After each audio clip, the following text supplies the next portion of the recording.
لیکن پھر وہ فوراً ہی اس فیصلے تک بھی پہنچ گئے کہ بات گھر کی چار دیواری سے نہ نکلے تو اچھا ہے، بہتر یہی ہوگا کہ اپنا مسئلہ وہ خود ہی حل کریں۔ وہ مکرم کے استفسار کو دوسری باتوں میں ٹال گئے۔ ملازم چائے لے کر آیا تو شیخ صاحب نے اس سے کہا، شیخانی ابھی تک نہیں آئی؟ وہ کسی کام میں مصروف تھیں، کہہ رہی تھیں کہ کام نمٹا کر آتی ہوں، لیکن شیخانی جی کا کام نہ نمٹا نہ وہ آئیں۔ مکرم نے بھی دوبارہ ان کا ذکر نہیں کیا۔ آخر اس نے اچانک کھڑے ہوتے ہوئے کہا، اچھا یار، میں اب چلوں گا، پورا 1 گھنٹہ ہو گیا۔ یہ عجیب بات ہے مکرم کہ تم دوسرے چوتھے دن ضرور آتے ہو، لیکن پہلی تاریخ کو تو یقیناً آتے ہو، اور ہمیشہ 1 گھنٹے سے زیادہ بلکہ 2 گھنٹے بیٹھے رہتے ہو۔ پہلی ہی تاریخ کو صرف 1 گھنٹہ کیوں؟ یار، آج اسٹور پر دوپہر کے بعد سے سامان دینے والی کمپنیوں کے آدمیوں کی آمد اس لیے زیادہ ہوتی ہے کہ انہیں اپنے اپنے بل وصول کرنے ہوتے ہیں، اسی لیے میں پہلی تاریخ کو تمہارے ساتھ زیادہ وقت نہیں گزارتا۔ رہی یہ بات کہ میں پہلی کو ضرور آتا ہوں تو اس کا ایک خاص سبب ہے۔ ایک بزرگ نے مجھے بتایا تھا کہ اس تاریخ کو کسی متقی شخص کے ساتھ کچھ وقت گزار لو تو مہینہ بہت اچھا گزرتا ہے۔ متقی کہہ کر تم مجھے گناہگار تو نہ کرو۔ ٹھیک ہے، آئندہ سے میں میم تو دل میں کہہ لیا کروں گا، زبان سے صرف تقی کہا کروں گا، پھر گھر سے باہر نکل کر تے پر تشدید لگا لیا کروں گا۔ بے ہنگم باتیں کرنے کی عادت تمہیں لڑکپن ہی سے ہے، شیخ صاحب نے ہنس کر کہا۔ مکرم کے رخصت ہونے کے بعد شیخانی جی کچھ عجیب سے مون کے ساتھ شیخ صاحب کے کمرے میں گئیں، اور منی جو کچھ دیر سے شیخانی جی پر نظر رکھے ہوئے تھی، لپک کر دروازے کے قریب پہنچ گئی۔ اس نے احتیاطاً ادھر ادھر دیکھا اور دروازے سے کان لگا دیے۔ جب آپ کا یہ دوست آیا کریں تو آپ مجھے یہاں نہ بلایا کریں، شیخانی جی کسی حد تک بگڑے ہوئے لہجے میں کہہ رہی تھیں۔ اچانک تمہیں سے اتنی چڑ کیوں ہو گئی ہے؟ شیخ صاحب نے کہا، پہلے تو ایسا نہیں تھا، پہلے مجھے معلوم ہی نہیں تھا کہ، معاف کیجیے گا، یہ آپ کے دوست ہیں، لیکن آپ نے زبان کھولنے پر مجبور کر دیا ہے، اس لیے کہہ رہی ہوں کہ ان کی عادت، ان کے اطوار اچھے نہیں ہیں۔ تمہیں کیسے معلوم؟ شیخ صاحب کے لہجے میں حیرت تھی۔ میں ہر وقت گھر ہی میں تو نہیں رہتی، بہت سے ملنے والیاں ہیں میری، ان کے گھر جاتی رہتی ہوں۔ انہی میں سے ایک کے شوہر آپ کی طرح ان حضرت کے دوست ہیں یا انہیں جانتے ہیں۔ انہوں نے ان کے بارے میں اپنی بیوی کو بتایا تھا۔ اللہ بھلا کرے، وہ بیچاری مجھے بتا بیٹھیں۔ کیا بتا بیٹھیں؟ مجرا یہ سنتے ہیں، شراب یہ پیتے ہیں، کیا آپ کو ان باتوں کا علم نہیں؟ علم تو ہے، شیخ صاحب نے ٹھنڈی سانس لے کر کہا، مگر کیا کروں، پرانی دوستی ہے، نبھا رہا ہوں۔ آپ ہی نبھاتے رہیے، مجھے اس کے سامنے نہ بلایا کیجیے۔ چلو ٹھیک ہے، آئندہ خیال رکھوں گا۔ منی تیزی سے آگے بڑھ گئی۔ اس نے اونچی ایڑیوں کی کھٹکھٹ سے اندازہ لگایا تھا کہ شکیلہ اس طرف آ رہی تھی۔ تیزی سے ایک راہداری میں مڑ کر منی کچن کی طرف چلی گئی۔ کچن میں اس کی ماں خوشتر بوا رات کے کھانے کی ابتدائی تیاریاں کر رہی تھی۔ کہاں غائب ہو گئی تھی بیٹی؟ وہ منی کو دیکھتے ہی بولی، میں نے تم سے کہا تھا کہ ذرا یہ لہسن چھیل دو۔ ابھی چھیل دیتی ہوں ماں، منی نے کہا، لیکن تم نے بھی عجیب عادت بنا رکھی ہے، ابھی سب کھانے سے فارغ ہوئے ہیں اور تم نے رات کے کھانے کی تیاری شروع کر دی۔ اس وقت تو کچھ دیر آرام کر لیا کرو۔ یہ اوپر کا تھوڑا سا کام ہوتا ہے، برتن دھوتی ہوں تو ہاتھ کے ہاتھ یہ بھی کر ڈالتی ہوں، اس طرح شام کو کھانا پکانے میں کچھ کم وقت لگتا ہے۔ منی خاموشی سے لہسن چھیلنے لگی۔ کچھ خیالات اس کے ذہن میں چکرا رہے تھے اور وہ بے حد سنجیدہ نظر آ رہی تھی۔ بظاہر بہت سیدھی سادی نظر آنے والی منی اتنی سادہ بھی نہیں تھی کہ بعض غیر معمولی واقعات کو سادگی سے نظر انداز کر جاتی۔ وہ سن بلوغ کو نہیں پہنچی تھی جب اس نے اس گھر میں قدم رکھا تھا، لیکن شعوری پختگی آ جانے کے بعد قدرتی طور پر اس کی فطرت ایسی ہو گئی تھی کہ کسی بات کو نہ تو سرسری انداز میں سنتی تھی، نہ کسی واقعے کو سرسری انداز میں دیکھتی تھی۔ لیکن ہر قیمت پر اپنی زبان بند رکھنا اس نے اپنی ماں سے سیکھا تھا، اور ماں کی تاکید بھی تھی کہ گھریلو معاملات میں کوئی دخل اندازی نہ کی جائے اور ہمیشہ اپنی آنکھیں اس طرف سے بند رکھی جائیں۔ اسی سے ان کی تھوڑی بہت عزت قائم رہ سکتی ہے۔ گھر کی ملازمائیں ہوتے ہوئے بھی شیخ صاحب نے انہیں کبھی عام ملازموں کی طرح نہیں سمجھا تھا، اور اسی لیے گھر کے دوسرے افراد بھی ان کے ساتھ کبھی سختی سے پیش نہیں آتے تھے۔ خوشتر بوا کا خیال تھا کہ ان ماں بیٹی میں سے کسی نے بھی اگر کسی کے معاملے میں دخل اندازی کی حماقت کی تو اس کی آنکھوں کا کانٹا بن کر رہ جائے گی۔ کچن سے تھوڑی دیر بعد جب ماں بیٹی اپنے کمرے میں پہنچی تو منی نے کہا، ایک بات تو بتاؤ ماں، تم کہتی ہو نا کہ تمہیں اس گھر کی بھلائی بہت عزیز ہے؟ بے شک، خوشتر بوا نے کہا، اس چھت کے نیچے ہمیں عزت سے زندگی گزارنے کا موقع ملا ہے۔ عزت سے؟ منی طنزیہ انداز میں بولی، ہم اس گھر کی ملازمائیں ہیں ماں۔ کبھی کوئی ہم سے اس طرح پیش آتا ہے جیسے ملازموں سے پیش آتے ہیں؟ یہ تو کوئی بات نہیں ہوئی ماں، ہمیں اس گھر کا کام کاج کرنا پڑتا ہے اور یہ کام ملازمین ہی کرتے ہیں۔ اپنے گھر کا کام کرنے سے کوئی ملازم نہیں بن جاتا۔ اپنا گھر؟ منی اس مرتبہ طنزیہ انداز میں ہنسی، تمہیں اب یہ خیال بھی ہونے لگا ہے ماں؟ ہوگا کیوں نہیں، ہم لوگوں سے شیخ صاحب کا رویہ ہی ایسا ہے۔ رویہ تو رحم و خدا ترسی کا ہے۔ اچھا فضول باتیں نہ کر منی، تھوڑی دیر کے لیے سو جا پڑھ کر۔ خوشتر بوا نے کچھ بگڑ کر کہا، پڑھی تو ہیں 6-7 جماعتیں، لیکن باتیں اس طرح کرتی ہے جیسے بکرا تن ہو۔ منی نے خوشتر بوا کی باتوں پر دھیان دیے بغیر کہا، آج نہ جانے کیوں میں بہت بے چین ہوں ماں۔ کیوں؟ خوشتر بوا نے اسے غور سے دیکھا۔ پہلے تو میں یہ بتا دوں کہ میں تمہاری نصیحت پر کبھی عمل نہیں کر سکی۔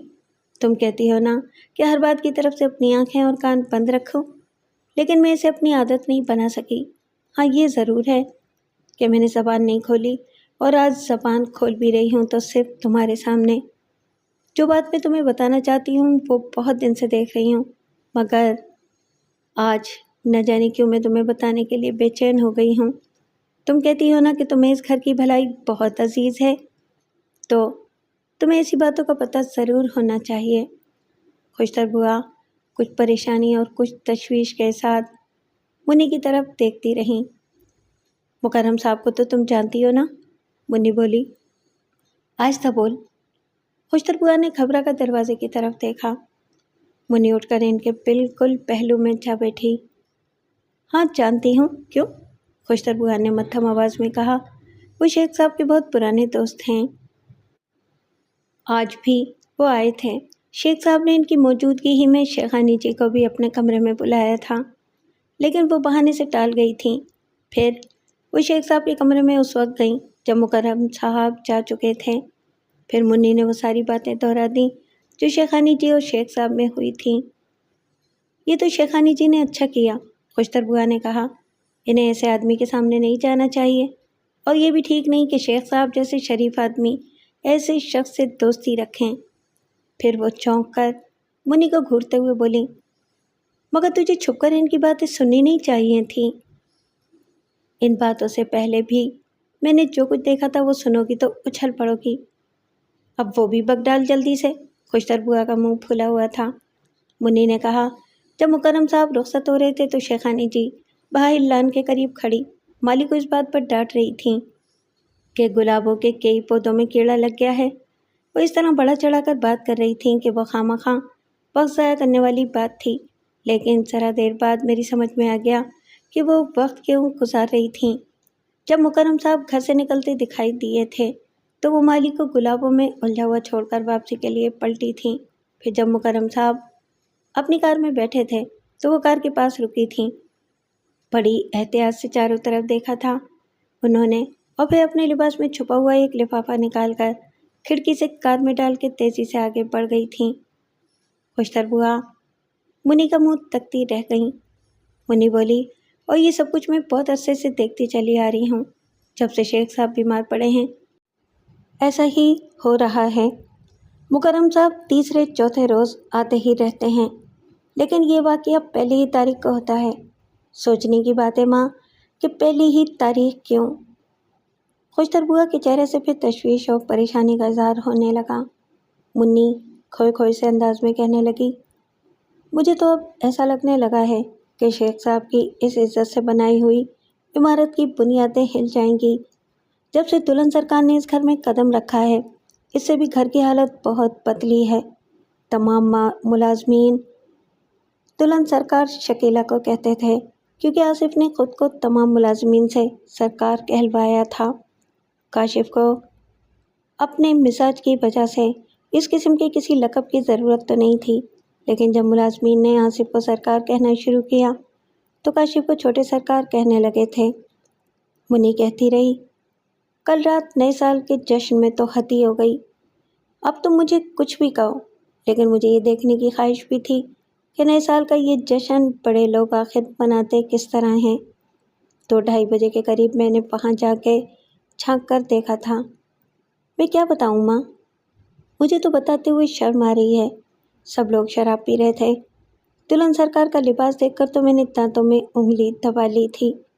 سرکار تو نشے میں نہ جانے کس لڑکی کے ساتھ ناچ رہے تھے، اور دلہن سرکار 2-3 گھنٹے ایک اجنبی کے ساتھ ہی رہیں۔ اس اجنبی کو دیکھ کر مجھے خیال آیا تھا کہ اسے پہلے بھی کہیں دیکھا ہے۔ بعد میں مجھے یاد بھی آ گیا، میں اخباروں میں کبھی کبھی اس کی تصویریں دیکھتی رہی ہوں۔ وہ فلموں کا بہت بڑا پروڈیوسر ہے، سردار گووند کہلاتا ہے۔ اچھا، اب چپ ہو جا، مجھے اختلاط ہونے لگا ہے، خوشتر بوا نے کہا، اور خبردار جو کسی دوسرے کے سامنے یہ بکواس کی۔ دلہن سرکار کے معاملے میں تو اب خاموش نہیں رہنا چاہیے ماں، وہ تو شاید اس گھر کی عزت کا جنازہ ہی نکال دیں۔ شیخ صاحب تو بیماری کی وجہ سے بستر پر پڑے رہتے ہیں، انہیں کچھ معلوم ہی نہیں ہو سکتا۔ ویسے تو شیخانی جی انہیں کچھ نہ کچھ بتاتی رہتی ہیں، لیکن سردار گووند کی بات تو انہیں بھی نہیں معلوم ہوگی، آپ ہی شیخ صاحب کے کان میں ڈالیے۔ میں کہتی ہوں بس اب چپ ہو جا، خبردار جو کسی بھی معاملے کو گریدنے کی کوشش کی۔ خوشتر بوا نے اس طرح تھوک نکلا جیسے ان کا گلا خشک ہونے لگا ہو۔ ایک گلاس پانی پلا دے۔ منی نے پانی لا کر انہیں پلا دیا۔ ماں کی حالت دیکھ کر وہ چپ بھی ہو گئی، لیکن یہ اس کی فطرت کے خلاف تھا کہ وہ ان سب معاملات کی طرف سے اپنی آنکھیں بند کر لیتی۔ شیخ صاحب کی عزت وہ بھی کرتی تھی اور نہیں چاہتی تھی کہ ان کی عزت پر کوئی آنچ آئے۔ وہ ایک آدھ بات اور بھی کرنا چاہتی تھی، لیکن ماں کی وحشت اور پریشانی دیکھ کر چپ سی ساتھ گئی۔ شکیلہ نے 2 دن تک انتظار کیا۔ اسے یقین تھا کہ سردار گووند اسے فون ضرور کرے گا۔ وہ اسے اپنی دانش میں خاصا متاثر کر چکی تھی۔ اداکاری کے شوق کے جنون میں اس نے اپنی طرف سے کوئی کسر نہیں اٹھا رکھی تھی، لیکن اسے یہ اندازہ نہیں تھا کہ فلم انڈسٹری کے لوگ کتنے گرگے پارا دیتا ہوتے ہیں۔ وہ بھی آزما رہا ہوگا کہ شکیلہ کس حد تک ضبط کر سکتی ہے۔ اس نے شکیلہ کی باتوں اور اس کی آنکھوں سے پڑھ لیا ہوگا کہ وہ دراصل اپنے کس شوق کی تکمیل کے لیے اسے اپنا اسیر بنانا چاہتی تھی۔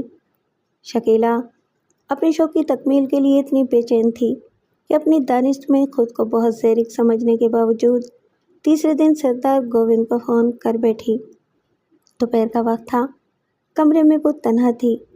اس نے جب پہچان لیا کہ دوسری طرف سے بولنے والا سردار گووند ہی تھا تو وہ ریسیور کان سے لگائے ایک مخمور سی انگڑائی لے کر بستر پر لیٹ گئی۔ میں شکیلہ بول رہی ہوں، اس نے کہا۔ سہے نصیب، کیا آپ نے یاد کیا؟ سوچ تو رہی تھی کہ دوسرے ہی دن آپ کو فون کروں، لیکن ہمت نہیں پڑی۔ سمجھ میں نہیں آ رہا تھا کہ کس طرح معافی مانگوں۔ کس بات کی معافی؟ دراصل دوسرے دن جاگنے پر مجھے کچھ یاد آیا تھا کہ میں نے آپ سے بڑی بے تکی باتیں کی تھیں، اور شاید کوئی ایسی بات بھی کہہ بیٹھی ہوں جو آپ کو بری لگی ہو۔ ایسی تو کوئی بات نہیں ہوئی تھی جو مجھے بری لگتی، وہاں بھی انجوائے کر رہے تھے، پی پلا کر تو آدمی کچھ بھی کہے، اس کا برا نہیں ماننا چاہیے۔ میں بھی تو نشے میں تھا، میری زبان سے بھی شاید کوئی غلط بات نکلی ہو۔ مجھے تو ایسی کوئی بات یاد نہیں رہی۔ آپ شاید اتنی زیادہ پینے کی عادی نہیں جتنی آپ نے اس رات پی لی تھی۔ اچھا؟ شکیلہ نے مصنوعی حیرت کا اظہار کیا۔ میں کیا واقعی بہت زیادہ بہک رہی تھی؟ آپ اپنے آپ میں ہی نہیں تھیں۔ سچ کہہ رہے ہیں آپ؟ میں اس قسم کا جھوٹ آخر کیوں بولوں گا؟ بس۔ شکیلہ کے ہونٹوں پر فاتحانہ مسکراہٹ ابھر آئی۔ میں آپ سے یہی کہلوانا چاہتی تھی۔ کیا مطلب؟ کیا میں وہ ساری باتیں دہراؤں جو میں نے آپ سے کی تھیں؟ میں سمجھا نہیں، آپ کہنا کیا چاہتی ہیں؟ ایک بات تو میں نے آپ سے یہی کہی تھی کہ پہلے کی طرح اب ہماری فلموں میں خصوصاً خواتین کی اداکاری کا وہ معیار نہیں رہا جو ہونا چاہیے۔ جب اداکاری پر اداکاری کا گمان ہونے لگے تو وہ دیکھنے والوں پر کوئی تاثر نہیں چھوڑتی۔ ہاں، یہ بات تو آپ نے کہی تھی۔ میں آپ کو ہر بات یاد دلا سکتی ہوں۔ اب میں یہ بھی کہوں گی کہ میں نے آپ سے ہرگز ایسی کوئی بات نہیں کی جو آپ کو بری لگ سکتی۔ تو پھر آپ معافی کی بات کس سلسلے میں کر رہی تھیں؟ دراصل میں یہ دیکھنا چاہتی تھی کہ آپ جواب میں کیا کہتے ہیں۔ یہ سن کر مجھے بے حد خوشی ہوئی کہ آپ کے خیال کے مطابق میں بے حد نشے میں تھی۔ کیا آپ یہ کہنا چاہتی ہیں کہ آپ نشے میں نہیں تھیں؟ سردار گووند نے حیرت کا اظہار کیا۔ میں نے اس رات بہت ہی کم پی تھی سردار صاحب، شکیلہ نے ہنس کر کہا۔ میں آپ کو صرف یہ دکھانا چاہتی تھی کہ اداکاری کا معیار یہ ہونا چاہیے۔ یقین نہیں آ رہا ہے آپ کی اس بات پر؟ آخر میں ایک فلم پروڈیوسر ہوں، میرا زیادہ تر وقت اداکاری ہی دیکھتے ہوئے گزرتا ہے۔ اس رات بھی آپ نے میری اداکاری ہی دیکھی تھی۔ اگر آپ کو میری بات پر یقین کرنے میں کچھ تذبذب ہو تو میں اس کا مظاہرہ پھر کر سکتی ہوں۔ ہماری ملاقات بالکل ہوش و حواس میں ہوگی، لیکن صرف ایک پیگ پینے کے بعد میں اپنی حرکات و سکنات سے یہ ظاہر کر دوں گی کہ میں آدھی بوتل سے بھی زیادہ چڑھا گئی ہوں۔ میں ایک مرتبہ آپ کی یہ پرفارمنس ضرور دیکھنا چاہوں گا اور اس کے بعد یقیناً میری خواہش ہوگی کہ آپ کو کسی فلم میں کاسٹ کیا جائے۔ شکیلہ کے دل کی دھڑکنیں کچھ تیز ہو گئیں۔ ارے نہیں سردار صاحب، صرف اتنی سی اداکاری سے یہ مطلب نہیں اخذ کیا جا سکتا کہ میں فلم کی تمام تر ڈیمانڈز پوری کر سکوں گی۔ آپ یقیناً ایسا کر سکیں گی۔ میرے خیال کے مطابق اداکاری کے دو شعبے بہت مشکل ہوتے ہیں۔ ایک تو ان جذبات کا اظہار جو محبوب کو بستر مرگ پر دیکھ کر چہرے پر آنا چاہیے، اور دوسرے شراب پی کر بہکنے کی اداکاری۔ اگر اس رات آپ نے اداکاری ہی کی تھی تو میں یقین سے کہہ سکتا ہوں کہ آپ میں اداکاری کی بے پناہ صلاحیت ہے۔ آپ جذباتی اداکاری بھی یقیناً کر سکیں گی۔ اگر آصف صاحب کو اعتراض نہ ہو تو اپنی فلم میں آپ سے لیڈنگ رول کروا کے مجھے بے حد خوشی ہوگی۔ مجھے اندازہ نہیں کہ آصف کو اس پر اعتراض ہوگا یا نہیں، لیکن مجھے یقین نہیں ہے کہ میں فلم کی تمام ڈیمانڈز پوری کر سکوں گی۔ خیر، یہ تو آپ مجھ پر چھوڑ دیجیے کہ آپ کیا کر سکیں گی اور کیا نہیں۔ اچھا، اب یہ موضوع تو چھوڑیے، کسی دن کھانے پر آئیے تو میں آپ کو ایک بہت اعلیٰ وسکی پلاؤں گی۔ یہاں تو بہت کمیاب ہے۔ میں بصر و چشم حاضر ہوں گا جب آپ حکم دیں۔ اسی بہانے آپ کی اداکاری کا دوسرا ٹیسٹ بھی ہو جائے گا۔ سردار گووند آہستہ سے ہنسا۔ پرسوں دوپہر کا کھانا آپ ہمارے ساتھ کھائیے، شکیلہ نے کچھ سوچ کر کہا، پھر بولی، لیکن مناسب ہوگا کہ یہ دعوت میری طرف سے نہ ہو۔ کیا مطلب؟ اگر آپ آصف کو بلائیں تو مناسب رہے گا۔ میں نے آپ کو بلایا تو آصف کے ذہن میں نہ جانے کیا خیال آئے۔ آپ کو تو اندازہ ہوگا ہی کہ شوہر ذرا شکی مزاج ہوتے ہیں۔ آپ اس رات کے جشن کی تعریف کے بہانے آصف کو فون کیجیے۔ آپ ذہین آدمی ہیں، کوئی ایسی بات کہیے گا کہ وہ خود ہی آپ کو مدعو کر لیں۔ انہیں دوپہر کو دفتر چھوڑ کر گھر آنا پڑے گا۔ یہ مجھ پر چھوڑ دیجیے کہ وہ اس کی آمد کے 1 گھنٹے بعد ہی آ سکیں گے۔ میں اس 1 گھنٹے میں آپ کو اپنی پرفارمنس بھی دکھا دوں گی۔ شکیلہ ہنسی۔ ان جملوں میں شکیلہ نے دراصل کیا کہا تھا، اسے سمجھنے میں سردار گووند کو دشواری نہیں ہونا چاہیے تھی۔ دعوت تو خیر میں ان سے لے لوں گا۔ سردار گووند بھی ہنسا۔ وقت دوپہر 12 بجے کا رکھیے گا۔ آپ بھی 12 بجے ہی آ جائیے گا۔ ایسا بندوبست میں کر دوں گی کہ آصف 1 بجے کے بعد ہی آ پائیں۔ ٹھیک ہے، میں آصف صاحب کو ابھی فون کرتا ہوں۔ آپ کی باتوں نے مجھے خاصا بے تاب کر دیا ہے۔ میں آپ کی دوسری پرفارمنس دیکھنے کے لیے بے چین ہو گیا ہوں۔ اور ہاں، فی الحال آپ خود مجھے فون نہ کیا کیجیے گا۔ مناسب موقع نکال کر میں ہی فون کر لیا کروں گی، جیسے آپ مناسب سمجھیں۔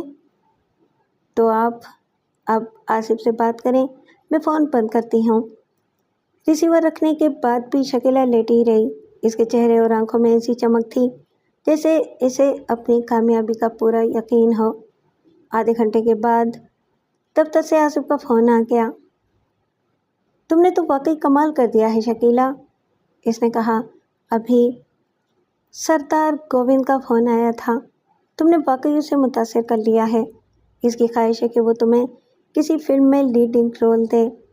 وہ چاہ رہا تھا کہ میں اجازت دے دوں تو وہ پھر تم سے بات کرے۔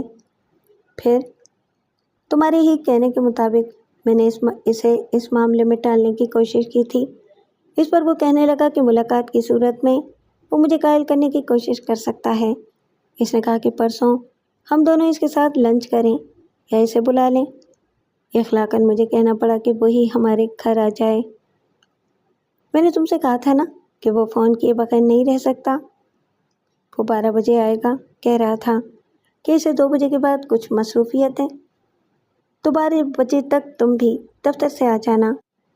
پرسوں اس کی تواضع اسی بوتل سے کریں گے جو تم نے باہر سے آنے والے اپنے دوست سے منگوائی تھی۔ تمہارے ہی کہنے پر منگوائی تھی، میں تو اس کا نام بھی نہیں جانتا تھا۔ اچھا، اور کیا خاص بات ہوئی؟ خاص بات تو کوئی نہیں ہوئی، لیکن جو باتیں بھی ہوئیں وہ گھر آ کے بتاؤں گا۔ چلو ٹھیک ہے، شکیلہ نے مسکراتے ہوئے ریسیور رکھ دیا۔ پرسوں کے دن کا انتخاب اس نے خاص طور پر اس لیے کیا تھا کہ اس روز شیخانی جی اپنے پیر صاحب کی آستانے پر حاضری دینے جایا کرتی تھیں اور 1:30-2 بجے سے پہلے نہیں لوٹتی تھیں۔ کاشف بھی اس وقت سے پہلے گھر نہیں لوٹتا تھا۔ وہ BA کرنے کے بعد فرانسیسی اور جرمن زبانیں سیکھنے کے لیے کوچنگ کلاسز اٹینڈ کرنے لگا تھا۔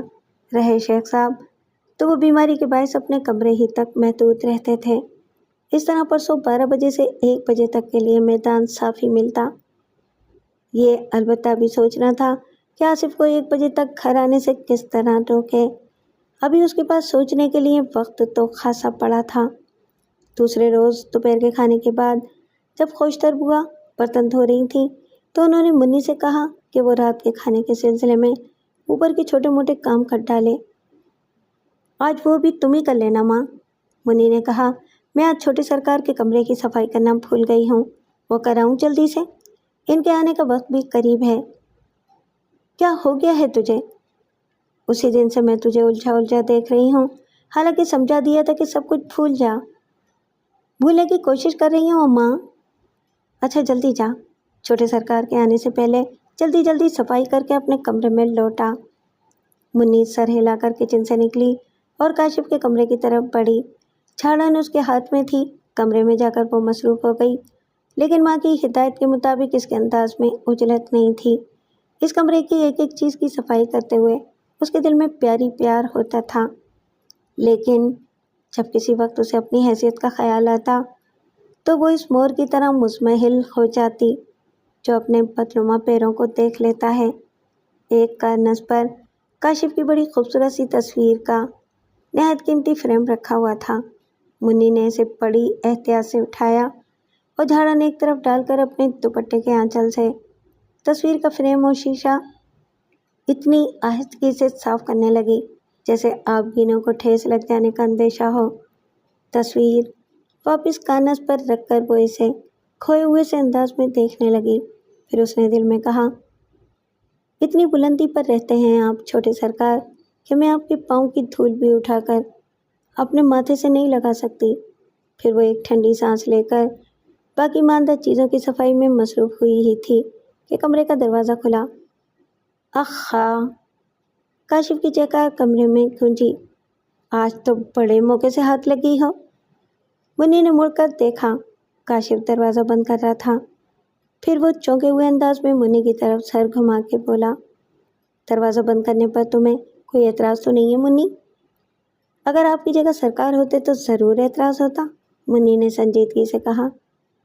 جب بھی اس قسم کی کوئی بات ہوتی ہے تم بھائی صاحب کا ذکر لے آتی ہو، کاشف نے منہ بنا کر کہا۔ میں تمہیں 2-3 مرتبہ سمجھا چکا ہوں کہ اب ان کے بارے میں کوئی بات کرتے ہوئے مجھے گھبراہٹ ہونے لگتی ہے۔ ان کی شادی کے بعد سے نا، منی نے کہا۔ اچھا چھوڑو اب یہ ذکر، بہتر ہے، منی نے کہا اور صفائی میں مصروف ہو گئی۔ چھوڑو بھی، کاشف نے آگے بڑھ کر اس کے ہاتھ سے جھاڑن چھین لی۔ بس 5 منٹ کا کام رہ گیا ہے چھوٹے سرکار۔ پھر وہی چھوٹے سرکار، کاشف نے بگڑ کر کہا۔ کتنی بار کہہ چکا ہوں کہ مجھے کم سے کم اکیلے میں چھوٹے سرکار نہ کہا کرو۔ میں اپنی حیثیت کیسے بھول جاؤں؟ منی کی نظریں جھک گئیں۔ اپنی حیثیت؟ میرے دل سے پوچھو۔ دل کی باتیں برابر کے لوگوں کے لیے ٹھیک رہتی ہیں چھوٹے سرکار۔ پھر وہی چھوٹے سرکار، میں آپ کو صرف اسی طرح مخاطب کر سکتی ہوں، منی نے مضبوط لہجے میں کہا۔ اچھا بابا، جو دل چاہے کہو، میں اس بحث میں پڑھ کر یہ قیمتی وقت ضائع نہیں کرنا چاہتا۔ بس اتنا کہوں گا کہ ایک دن تم خود میرے دل کی سرکار بنو گی۔ آپ خوابوں کی دنیا میں شوق سے رہا کیجیے، لیکن مجھے ان خوابوں کی طرف گھسیٹنے کی کوشش نہ کیا کیجیے۔ یہ تم دل سے کہہ رہی ہو؟ بات صرف زبانی سے کہی جاتی ہے، مگر دل میں کچھ اور ہوتا ہے۔ میرے دل میں کچھ نہیں ہے۔ جھوٹ، کاشف نے بڑے یقین سے کہا۔ جب بھی تم یہ سمجھتے ہوئے میری طرف دیکھتی ہو کہ میں تمہاری طرف نہیں دیکھ رہا ہوں، تو مجھے آنکھوں میں جذبات کا ایک سیلاب امڑتا نظر آتا ہے۔ اس قسم کی باتیں کرنا مجھے نہیں آتا۔ اس قسم کی باتیں سمجھ تو لیتی ہو۔ آپ اس گھر میں زلزلہ کیوں لانا چاہتے ہیں سرکار؟ زلزلہ تو ابا جی لائے ہیں۔ میں آپ سے اسی زلزلے کی بات کرنے کے لیے یہاں رکی ہوئی تھی۔ یہ اتفاق نہیں تھا کہ میں آپ کو یہاں مل گئی۔ کیا مطلب؟ کاشف نے اسے الجھی ہوئی نظروں سے دیکھا۔ ماں کو تو میں سب کچھ بتا چکی ہوں، لیکن وہ ہمیشہ کی طرح یہی چاہتی ہیں کہ ہم اب بھی اس گھر کے کسی معاملے میں دخل اندازی نہ کریں۔ مجھ سے انہوں نے بڑی سختی سے کہا تھا کہ اپنی زبان بند رکھوں، لیکن میں ایسا نہیں کر سکتی چھوٹے سرکار۔ میں اس گھر کی عزت کو خاک میں ملتے ہوئے نہیں دیکھ سکتی۔ آخر ہوا کیا ہے؟ کاشف پریشان ہو گیا۔ ابھی تو شاید ابتدا ہی ہوئی ہے، لیکن جب ابتدا اتنی خوفناک ہو تو انجام کتنا خوفناک ہوگا۔ تم میرا دل ہلائے دے رہی ہو۔ بات یہ ایسی ہے چھوٹے سرکار، میں اکیلی تو کچھ نہیں کر سکتی۔ بہت سوچ سمجھ کر میں نے آپ سے بات کرنے کے بارے میں سوچا۔ آپ کی وجہ سے مجھے کبھی کوئی نقصان نہیں پہنچ سکتا۔ کاشف اچانک مسکرا پڑا۔ تمہارا جملہ اس بات کی دلیل ہے کہ تم سمجھتی ہو کہ میں تمہیں کتنا چاہتا ہوں، اور تم مجھ پر اعتماد بھی اسی صورت میں کر سکتی ہو جب تمہارے دل میں بھی میرے لیے وہی جگہ ہو جو میرے دل میں تمہارے لیے ہے۔ اسی وقت کمرے کے باہر کچھ فاصلے پر قدموں کی آہٹ سنائی دی، اور پھر خوشتر بوا کی پکارتی ہوئی آواز آئی، منی! منی گھبرا گئی۔ اس نے جلدی سے کہا، میں جاتی ہوں، لیکن آج ہی میں ایک پرچے میں سب کچھ لکھ کر کسی طرح بھی آپ کے کمرے میں ڈال جاؤں گی۔ منی تیزی سے آگے بڑھی اور دروازہ کھول کر باہر نکل گئی۔ ہاں ماں، وہ خوشتر بوا کی طرف دیکھ کر بولی۔ خوشتر بوا کچھ کہے بغیر اپنے کمرے کی طرف بڑھنے لگیں۔ منی ان کے پیچھے چل پڑی۔ خوشتر بوا نے کمرے میں پہنچتے ہی منی کو گھورتے ہوئے کہا، میں نے چھوٹے سرکار کو گھر میں آتے دیکھ لیا تھا، تو اس کے بعد بھی ان کے کمرے میں رہی؟ کچھ چیزوں کی صفائی رہ گئی تھی ماں، لیکن جب چھوٹے سرکار آ گئے تھے تو تجھے وہاں سے آ جانا چاہیے تھا۔ منی نے اس طرح سر جھکا لیا جیسے اپنے ایسا نہ کرنے پر نادم ہو۔ منی اب تو سمجھدار ہو گئی ہے، خوشتر بوا نے کہا، کہیں ایسا نہ ہو بیٹی کہ میں کسی کو منہ دکھانے کے قابل نہ رہ جاؤں۔ میں قسم کھا کر کہتی ہوں ماں کہ ایسا کبھی نہیں ہوگا، منی نے کہا، اور ماں کے سینے سے لگ کر سسکنے لگی۔ پھر اس نے دل ہی دل میں کہا، چھوٹے سرکار، میری محبت اپنے دل سے نکال دیجیے، ہم ایک دوسرے کو پسند کرتے ہیں، بس یہیں تک رہنا چاہیے، اظہار کی ضرورت نہیں۔ میں آپ کی منزل کبھی نہیں بن سکتی، اور اگر آپ میری زندگی کے شہزادے ہیں تو صرف میرے خوابوں کی حد تک۔ خدا کے لیے میرے خوابوں کو محفوظ رہنے دیجیے، اور مجھے ایسی نظروں سے نہ دیکھا کیجیے کہ میرا دل بے قابو ہونے لگے۔ آصف دفتر سے لوٹا تو بیڈ روم میں شکیلہ کسی پریشانی کے عالم میں ٹہل رہی تھی۔ خیریت؟ آصف نے غور سے اس کی طرف دیکھا۔ میں تو سمجھ رہا تھا کہ تم نے پریشان ہونا سیکھا ہی نہیں ہے، لیکن جب آپ میرے بتائے ہوئے کام میں تیل لگائیں گے تو پریشانی کیسے نہیں ہوگی؟ آخر ہوا کیا؟ میں دن میں کم از کم ایک بار رسماً آپ کے ابا جی کی خیریت معلوم کرنے یا مزاج پرسی کے لیے جاتی ہوں، یہ تو آپ کو معلوم ہی ہے۔ آج ذرا دیر پہلے بھی میں ان کے کمرے میں گئی تھی، خوشتر بوا بھی وہاں موجود تھی، وہ غالباً شام کی چائے لے کر گئی تھی۔ لیکن شیخ صاحب نے اسے کچھ باتیں کرنے کے لیے روک لیا تھا۔ میں ان کی وہ ساری باتیں سن نہیں سکی، بس ایک جملہ میرے کانوں میں پڑا تھا۔ مجھے دیکھتے ہی وہ دونوں خاموش ہو گئے تھے، لیکن جو جملہ میں سن چکی ہوں وہ میری جان نکالنے کے لیے کافی ہے۔ شیخ صاحب فرما رہے تھے کہ صحت مند ہونے کے بعد اب وہ اس راز کو راز میں نہیں رکھیں گے۔ خوب، آصف مسکرایا۔ آپ مسکرا رہے ہیں اور میری جان پر بنی ہوئی ہے، شکیلہ نے جھنجھلائے ہوئے انداز میں کہا۔ اگر وہ یہ قدم اٹھا بیٹھے تو ان پر آپ کی گرفت ختم ہو جائے گی، اور دوسری بات یہ کہ 1 ماہ بعد وہ دفتر بھی جانا شروع کر دیں گے۔ یہ بھی ممکن ہے کہ اس سے پہلے ہی جانا شروع کر دیں۔ ڈاکٹر نے آج ان سے کہا ہے کہ کل وہ بیساکھیاں منگا لیں اور پرسوں سے ان کے سہارے چلنے کی عادت ڈالیں۔ مہینے بھر میں وہ اس قابل ہو جائیں گے کہ دفتر جا سکیں، اور اگر ان کی قوت ارادی کام کر گئی تو وہ مہینے بھر سے پہلے ہی کسی سہارے کے بغیر بھی دفتر جانے کے قابل ہو جائیں گے۔ تو یہ بات ہے تمہاری پریشانی کی؟ آپ تو اس طرح مسکرائے جا رہے ہیں جیسے آپ کو ذرا بھی تشویش نہ ہو۔ اگر آپ نے وہ کام کر ڈالا ہوتا تو آپ کے ابا جی کا وہ راز افشا ہو جانے سے ہماری صحت پر کوئی اثر نہیں پڑتا۔ پر وقت کام ہونے کو اچھا شگون سمجھا کرو۔ کیا مطلب؟ بھائی میں وہ کاغذات کسی ایسے اعتماد کے وکیل ہی سے تیار کروا سکتا تھا کہ بات قبل از وقت نہ پھیل جائے، اسی لیے دیر ہوتی رہی۔ آج میں وہ کاغذات تیار کروا لایا ہوں۔ واقعی؟ شکیلہ کا چہرہ مسرت سے چمک اٹھا۔ دیکھو، آصف نے بریف کیس کھول کر اس میں سے 3 فائلیں نکالتے ہوئے کہا۔ ان میں وہ دفتری کاغذات ہیں جو میں ہر ماہ ابا جی سے دستخط کروانے لایا کرتا ہوں۔ آج ان کاغذات کے بیچ میں وہ 2 کاغذ بھی لگے ہوئے ہیں، دیکھو۔ آصف نے ایک فائل کھول کر اسے ایک جگہ سے کھولا اور شکیلہ کو تھما دیا۔ ٹائپ کیے ہوئے دونوں کاغذ شکیلہ نے بڑی توجہ سے پڑھے، لیکن پھر اس کے چہرے پر تشویش کے آثار نمودار ہو گئے۔ آپ کو یقین ہے کہ وہ ان کاغذات پر دستخط کر دیں گے؟ بیماری سے پہلے تو کبھی ایسا نہیں ہوتا تھا کہ ابا جی پڑھے بغیر کسی کاغذ پر دستخط کریں، لیکن کافی عرصے سے ان کی یہ حالت ہو گئی ہے کہ زیادہ دستخط کرنے کے بعد ان پر گھبراہٹ سی طاری ہونے لگتی ہے۔ وہ کاغذات پڑھے بغیر اتنی تیزی سے دستخط کرتے چلے جاتے ہیں جیسے کوئی بیکار بھگتا رہا ہو۔ اس لیے میں تینوں فائلوں میں سے وہ فائل جس میں یہ کاغذات دوسرے کاغذات کے بیچ میں لگے ہوئے ہیں، دونوں فائلوں کے بعد ان کے ہاتھ میں دے دوں گا۔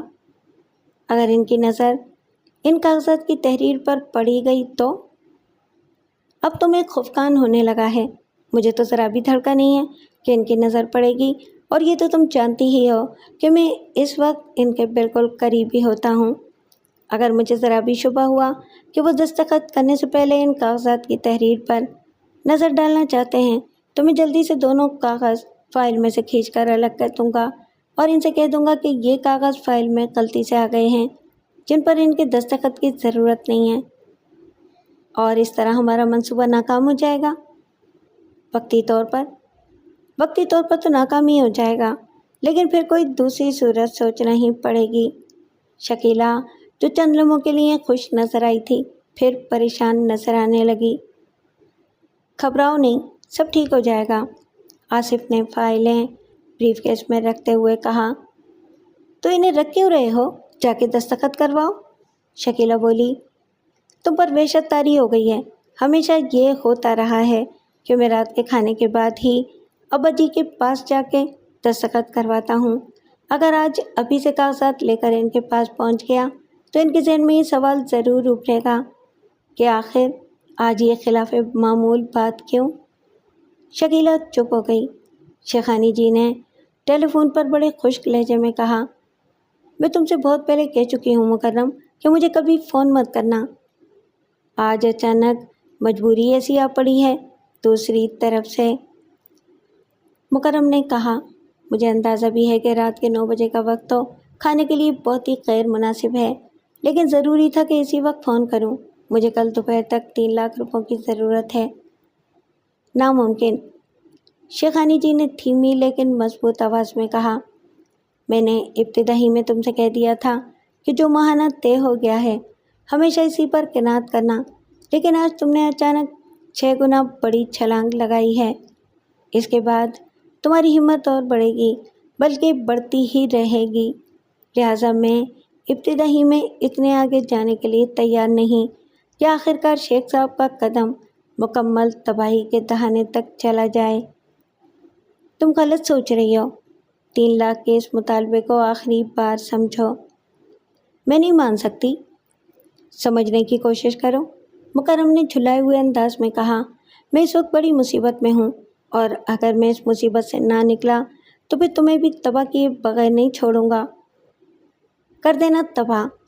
شیخانی جذباتی ہو گئیں۔ میں شیخ صاحب کی خاطر خودکشی کر لوں گی۔ اس طرح مرغی کھانے کی کوشش میں تم انڈوں سے بھی جاؤ گے۔ مجھے اور کچھ نہیں سنا، تمہارا جو دل چاہے کرو، میں تمہارا مطالبہ ماننے کے لیے ہرگز تیار نہیں۔ شیخانی جی نے دھڑ سے ریسیور رکھ دیا۔ ہلکے سے ٹھنڈے موسم کے باوجود ان کے چہرے پر پسینے کے قطرے چھلکنے لگے تھے۔ شاید اب وقت پورا ہو ہی گیا، وہ زیر لب بڑبڑائیں۔ اپنی حالت سنبھالنے کی کوشش کرنے کے بعد وہ یہ دیکھنے شیخ صاحب کے کمرے میں پہنچی کہ خوشتر بوا انہیں کھانا کھلا چکی یا نہیں۔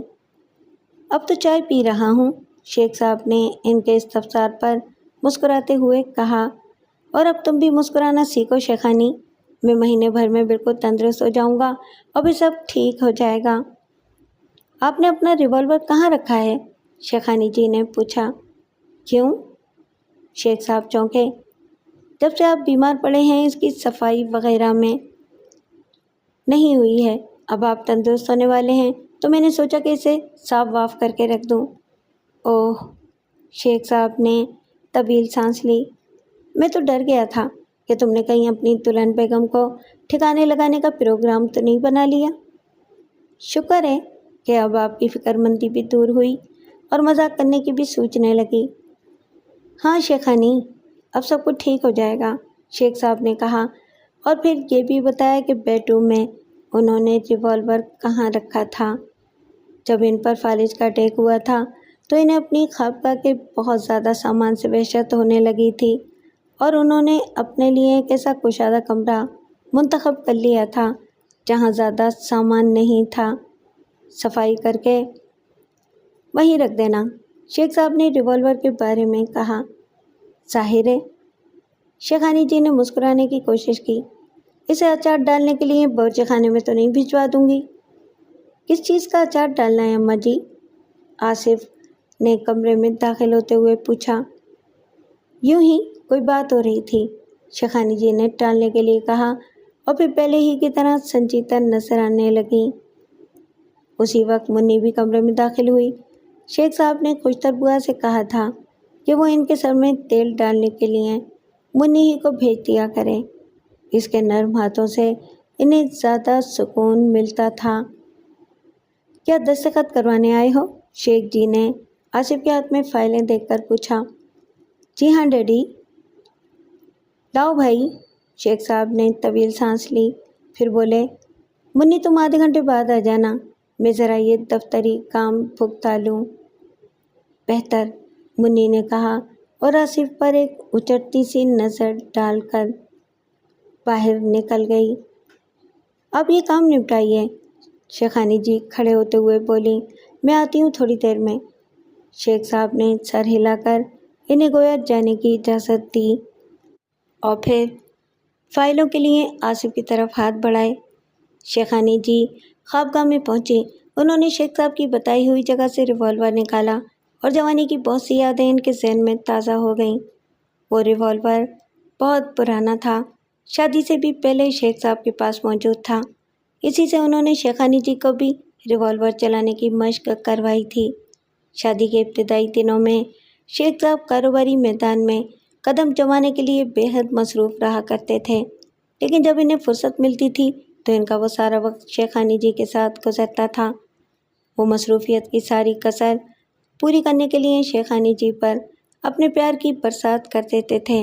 انہی دنوں میں وہ شیخانی جی کو ریوالور چلانے کی مشق بھی کروایا کرتے تھے۔ ان کا کہنا تھا کہ اگر شوہر کے پاس ریوالور ہو تو اسے چاہیے کہ وہ اپنی بیوی کو بھی اس کا استعمال کرنا سکھا دے۔ ان کا یہ نظریہ کیوں تھا، اس کی وضاحت انہوں نے نہیں کی تھی۔ اس وقت وہ ریوالور ہاتھ میں لے کر، ان کے شوہر کی سوچ یہ تو نہیں ہوگی کہ ضرورت پڑنے پر بیوی کو خودکشی کرنے میں کوئی دشواری نہ ہو۔ یہ شیخانی جی کا قطعی فیصلہ تھا کہ مقدم کی وجہ سے اگر بات بگڑی تو یہ ریوالور ہی شیخ منزل کی عزت کو محفوظ رکھ سکتا ہے۔ شیخ صاحب نے پہلی فائل کے نصف کاغذات پر یہ دستخط کیے تھے کہ کاشف کمرے میں آیا۔ اس نے شیخ صاحب کو سلام کرنے کے بعد کہا، آپ سے کچھ بات کرنا تھی ابا جی۔ بیٹھ جاؤ، میں ذرا اس کام سے فارغ ہو لوں، شیخ صاحب نے کہا۔ بہتر ہے، کاشف نے کہا، لیکن بیٹھنے کے بجائے کچھ سوچتا ہوا کمرے میں ٹہلنے لگا۔ پھر ٹہلتا ہوا شیخ صاحب کے سرانے جا کھڑا ہوا اور ان کاغذات پر نظر ڈالنے لگا جن پر شیخ صاحب دستخط کر رہے تھے۔ آصف مضطرب ہو گیا۔ اس وقت یہ مصیبت کیسے آ ٹپکی؟ اسے ڈر تھا کہ شیخ صاحب تو آخر میں جلدی جلدی دستخط کرنے لگیں گے، لیکن کاشف جو بہت غور سے کاغذات کی طرف دیکھ رہا تھا، اس کی نظر ان کاغذات کی تحریر پر بھی پڑ سکتی تھی جو آج ہی تیار کروائے گئے تھے۔ آج کل کیا مصروف ہے تمہاری؟ آصف نے اسے باتوں میں الجھانے کی کوشش کی۔ کوئی خاص نہیں بھائی صاحب، کاشف نے جواب دیا، بس جرمن اور فرانسیسی زبانیں سیکھنے کے لیے کلاسز لے رہا ہوں۔ ان کی ضرورت کیوں محسوس ہوئی؟ آپ تو جانتے ہیں کہ مجھے مطالعے کا بہت شوق ہے۔ میں نے سوچا کہ فرانسیسی اور جرمن سیکھ لوں تو ان زبانوں کی کتابیں پڑھنے سے بھی محروم نہیں رہوں گا۔ آصف چپ ہو گیا۔ اس نے محسوس کیا تھا کہ جواب دیتے ہوئے بھی کاشف کی نظر کاغذات ہی پر رہی تھی۔ پہلی فائل کے بعد آصف نے شیخ صاحب کو دوسری فائل دے دی اور کوئی ایسا بہانہ سوچنے لگا کہ تیسری فائل پر آج دستخط نہ کروانا پڑے۔ اسے کاشف پر غصہ بھی آ رہا تھا، لیکن اسے ٹالنے کی کوئی تدبیر سمجھ میں نہیں آ رہی تھی۔ کچھ دیر بعد وہ پھر بولا، جرمن اور فرنچ کے علاوہ بھی کئی زبانوں میں مطالعے کے اچھے ذخائر موجود ہیں۔ یقیناً، کاشف نے کہا، لیکن 4 زبانیں جاننے کی صورت میں بھی ساری زندگی مطالعہ کرتے ہوئے گزاری جا سکتی ہے۔ تو کیا ساری زندگی مطالعہ ہی کرتے رہو گے؟ آصف نے کچھ جھنجھلا کر کہا، لیکن جھنجھلانے کا سبب مطالعہ ہرگز نہیں تھا۔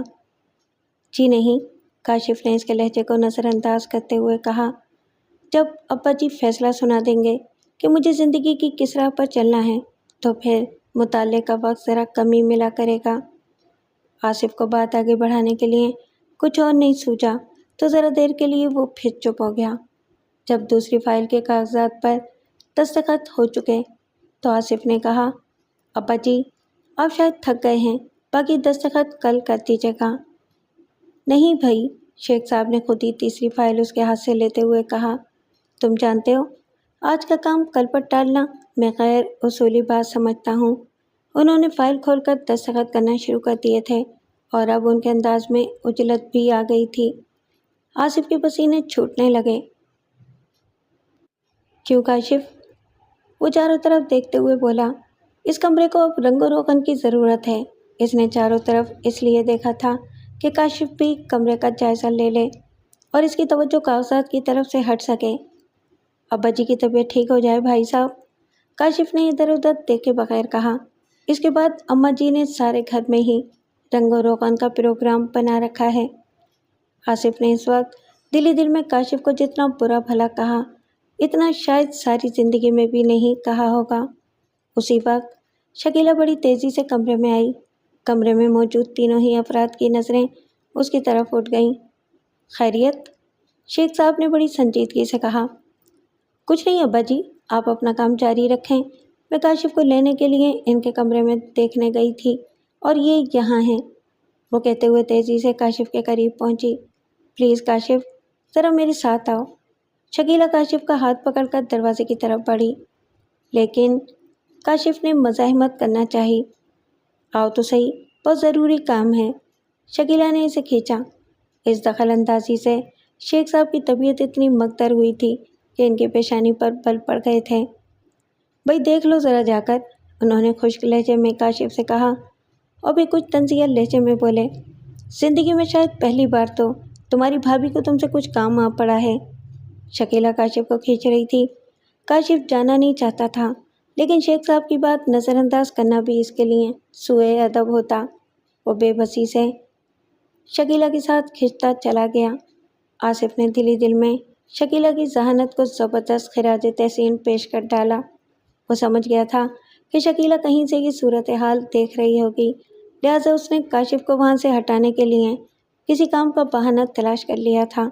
وہ کاشف کو کمرے سے نکال لے جانے میں کامیاب ہو گئی اور آصف نے سکون کا سانس لیا۔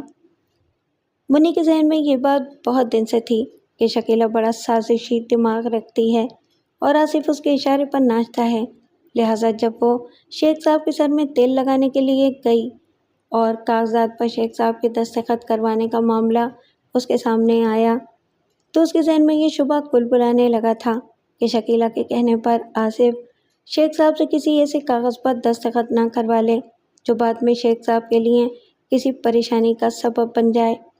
جب شیخ صاحب نے ان سے کہا تھا کہ وہ آدھے گھنٹے بعد آئے تو وہ وہاں سے نکل کر تیزی سے کاشف کے کمرے میں پہنچ گئی تھی۔ اوہو، اس وقت؟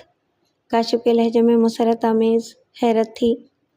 جلدی کیجیے چھوٹے سرکار، آپ فوراً شیخ صاحب کے کمرے میں پہنچیے۔ منی کے لہجے میں اتنی پریشانی تھی کہ کاشف بھی پریشان ہو گیا تھا۔ منی نے اسے اپنی پریشانی کی وجہ بتائی تھی اور کاشف فوراً ہی شیخ صاحب کے کمرے کی طرف روانہ ہو گیا تھا۔ شاید اس نے سوچا ہو کہ اس قسم کے معاملات میں عورت کی چھٹی حس اکثر صحیح وقت پر بیدار ہوتی ہے۔ شیخ صاحب جس نئے کشادہ کمرے میں تھے وہاں کئی مقام سے جھانک کر دیکھا جا سکتا تھا۔ منی تیزی سے ایک ایسے ہی مقام پر پہنچ کر کمرے سے جھانکنے لگی تھی۔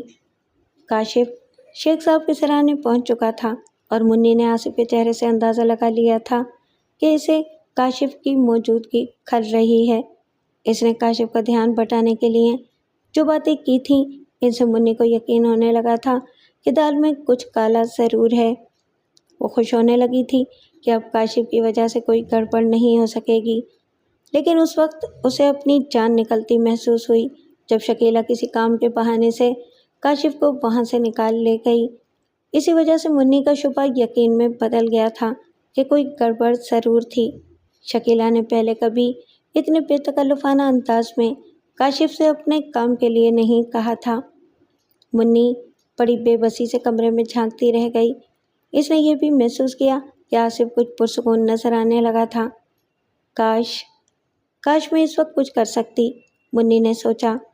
اسی وقت شیخ صاحب نے اچانک فائل بند کر دی اور آصف سے بولے، میرا موڈ اچانک خراب ہو گیا ہے، اب باقی دستخط کل رات کو کرا لینا۔ منی کا دل خوشی سے اچھل پڑا۔ لیکن ابا جی، آصف پریشان ہو کر بولا، یہ دستخط تو بہت ضروری ہیں۔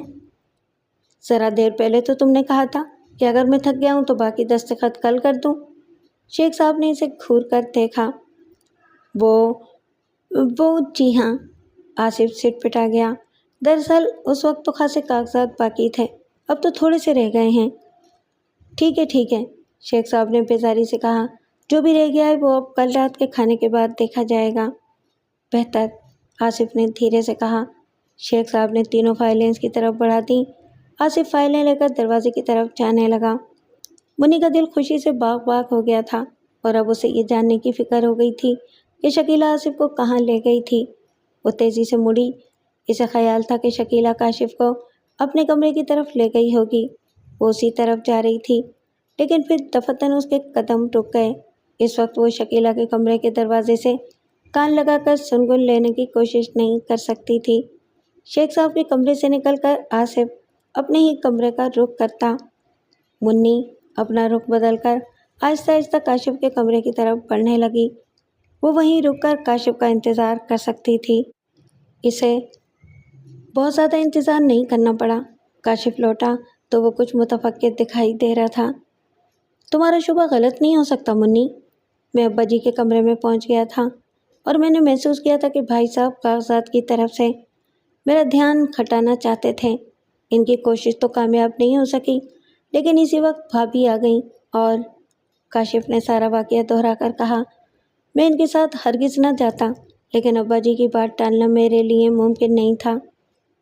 اب پریشانی کی کوئی بات نہیں ہے چھوٹے سرکار، منی نے مسکراتے ہوئے کہا۔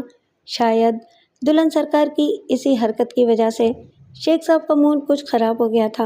اس کے بعد انہوں نے کسی کاغذ پر دستخط نہیں کیے۔ اچھا، کاشف بھی مسکرا پڑا۔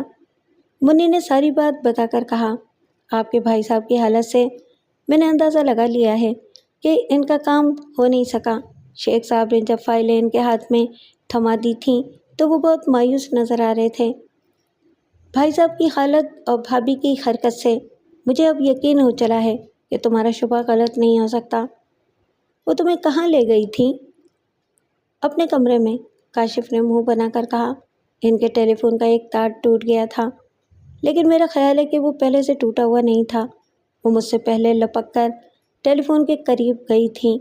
میری طرف ان کی پشت تھی، ٹیلی فون نظر نہیں آ رہا تھا۔ انہوں نے خود ہی جھٹکے سے تار کھینچ کر توڑا ہوگا۔ پھر انہوں نے مڑ کر مجھ سے کہا، نہ جانے کیسے یہ تار ٹوٹ گیا ہے، پلیز اسے جوڑ دو، میری ایک بہت ضروری کال آنے والی ہے۔ بہرحال، منی نے مسکراتے ہوئے کہا، اگر میرا شبہ صحیح تھا اور کوئی گڑبڑ ہونے والی تھی تو ان لوگوں کو منہ کی کھانا پڑی ہے۔ پھر وہ چونک کر بولی، میں اب جاتی ہوں، شیخ صاحب نے مجھے آدھے گھنٹے بعد بلایا تھا۔ شکیلہ اپنے بستر پر لیٹی فاتحانہ انداز میں مسکرا رہی تھی۔ اسے یقین تھا کہ کاشف کو جتنا وقت تار جوڑنے میں لگا تھا اتنی دیر میں آصف نے کام کروا لیا ہوگا۔ لیکن جب آصف منہ لٹکائے کمرے میں داخل ہوا تو وہ کچھ پریشان سی ہو کر بستر سے اٹھ گئی۔ کیا ہوا؟ اس نے دھڑکتے دل کے ساتھ پوچھا۔ تمہاری تدبیر پر میں دل میں خوش تو ہوا تھا اور میں نے تمہاری ذہانت کی داد بھی دی تھی، لیکن تمہاری اسی حرکت کی وجہ سے کام بگڑ بھی گیا۔ کیسے؟ شکیلہ مضطرب ہو گئی۔ تمہاری اسی حرکت کی وجہ سے ابا جی کا موڈ خراب بھی ہو گیا تھا۔ پوری بات بتائیے نا۔ شکیلہ جھنجھلا سی گئی۔ آصف نے سارا واقعہ بیان کر دیا۔ اوہ!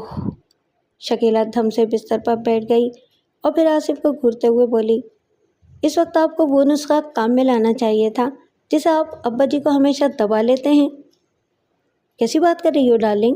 اگر میں اس وقت ابا جی پر دباؤ ڈالنے کی کوشش کرتا تو وہ شبے میں پڑ سکتے تھے۔ شاید انہیں خیال آ جاتا کہ میں ان سے کسی خاص کاغذ پر دستخط کروانے کے لیے عجلت میں ہوں۔ ایسی صورت میں وہ جلدی دستخط کرنے کے بجائے کاغذات پر کم سے کم سرسری نظر ضرور ڈالتے۔ شکیلہ مایوس نظروں سے آصف کی طرف دیکھتی رہی۔ بتاؤ، آصف پھر بولا، کیا میں غلط کہہ رہا ہوں؟ کیا میرے دباؤ ڈالنے سے ابا جی کو شبہ نہیں ہو سکتا تھا؟ شکیلہ نے آہستگی سے اس بات پہ سر ہلایا، پھر مزمحل سے لہجے میں بولی، اب کیا ہوگا؟ اور ہاں، کاشف کو آج کیا سوجی تھی کہ وہ جا کے سر پر کھڑا ہو گیا؟ اسے کچھ شبہ تو نہیں ہو گیا ہے؟ شاید، لیکن اب اس کا شبہ بھی اس کے کسی کام نہیں آئے گا، آصف نے مسکراتے ہوئے کہا اور پھر شکیلہ کا لٹکا ہوا سا منہ دیکھ کر کھلکھلا کے ہنس پڑا۔ اس میں ہنسنے کی کیا بات ہے؟ شکیلہ جھنجھلا گئی۔ کام ہو گیا ہے ڈارلنگ۔ آصف نے بریف کیس ایک طرف رکھ کر بڑے پیار سے شکیلہ کی طرف دیکھا۔ شکیلہ الجھی ہوئی نظروں سے اس کی طرف دیکھنے لگی۔ بس یوں سمجھو کہ قسمت نے ساتھ دیا ہے، آصف نے مسکراتے ہوئے کہا۔ میں کمرے کے دروازے تک پہنچا ہی تھا کہ ابا جی نے آواز دے کر مجھے بلا لیا اور منہ بنا کر کہنے لگے، ذرا سی بات پر میں اپنا یہ اصول ہی فراموش کیے ڈال رہا تھا کہ آج کا کام کل پر نہیں ٹالنا چاہیے۔ شکیلہ نے بے اختیار ایک طویل سانس لی، مگر اس کے کچھ بولنے سے پہلے ہی آصف نے کہا، میں نے یہ استفسار کرنا ضروری نہیں سمجھا کہ وہ ذرا سی بات کیا تھی جو وہ اپنا اصول توڑے ڈال رہے تھے۔ میں نے تو بس جلدی دستخط کروائے اور چلا آیا۔ مجھے یہ ڈر بھی تو تھا نا کہ شاید تم کاشف کو زیادہ دیر نہ روک سکو۔ وہ کاغذات کہاں ہیں؟ شکیلہ نے بے چینی سے پوچھا۔ ابھی پیش کرتا ہوں حضور۔ آصف بریف کیس کھولنے لگا، پھر مسکرا کر بولا، اب داد تو دو کہ ہم میں بھی اداکاری کی صلاحیت ہے۔ آپ نے تو میری جان ہی نکال لی تھی۔ شکیلہ نے پیار بھری خفگی سے آصف کی طرف دیکھا۔ آصف نے بریف کیس کھولتے ہوئے کہا، اس اداکاری پر مجھے آسکر ایوارڈ مل سکتا ہے یا نہیں؟ شکیلہ نے کھلکھلا کر ہنستے ہوئے کہا، سردار گووند سے یہ بات بھی کر لی جائے گی کہ میرے مقابل آپ ہی کو ہیرو کی حیثیت سے کاسٹ کیا جائے۔ آصف ہنس کر رہ گیا۔ کاغذات دیکھ کر شکیلہ کا چہرہ دمکنے لگا۔ اس نے مسکراتے ہوئے کہا، آج پہلی بار جی چاہ رہا ہے کہ ابا جی کے دستخطوں کو پیار کروں، بس اب جلدی سے محفوظ کر دو انہیں۔ شکیلہ اس طرف بڑھ گئی جہاں ایک مضبوط سیف رکھا ہوا تھا۔ مگر ان کا یہاں رہنا مناسب نہیں ہے، آصف نے کہا۔ کل صبح دفتر جاتے ہوئے یہ میں اپنے ساتھ لے جاؤں گا۔ میں خود یہ کہنے والی تھی